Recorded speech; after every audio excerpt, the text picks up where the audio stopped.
আসসালামু আলাইকুম, কেমন আছেন সবাই? তো আমাদের অ্যান্ড্রয়েড ফোন আমরা যা ব্যবহার করি তাদের সবারই একটা করে জিমেইল থাকে।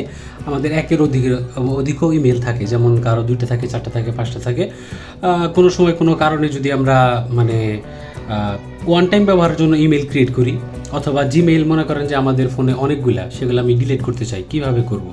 তো সেটা করার জন্য আপনি জিমেইল অ্যাপ, গুগলের যে কোনো সার্ভিস নিতে পারেন, যেমন গুগল ড্রাইভ, প্লে স্টোর, তারপরে ইউটিউব, যে কোনো একটা সার্ভিস আপনি ব্যবহার করে এটা করতে পারবেন। এই কাজটা আমি জিমেইল ব্যবহার করবো এই ক্ষেত্রে।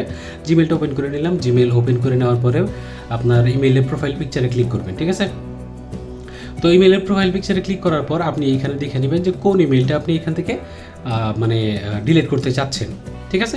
তো আমরা সেই ইমেইলটা এখান থেকে সিলেক্ট করে নেব। সিলেক্ট করে নিয়ে দেখেন যে লক্কর বক্কর এই ইমেইলটা আমি এখান থেকে ডিলিট করতে চাই।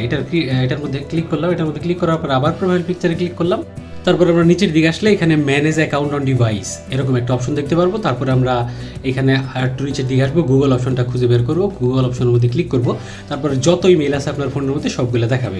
এখন আপনি যেইটা এখান থেকে ডিলিট করতে চাচ্ছেন সেইটা আপনি সিলেক্ট করবেন, ঠিক আছে? সিলেক্ট করার পর নিচে ক্লিক করবেন রিমুভ অ্যাকাউন্ট। মোরের মধ্যে ক্লিক করলে রিমুভ অ্যাকাউন্ট চলে আসবে। আপনি রিমুভের মধ্যে ক্লিক করলে আপনার অ্যাকাউন্টটা কিন্তু ইজিলি রিমুভ হয়ে যাবে আপনার ফোন থেকে।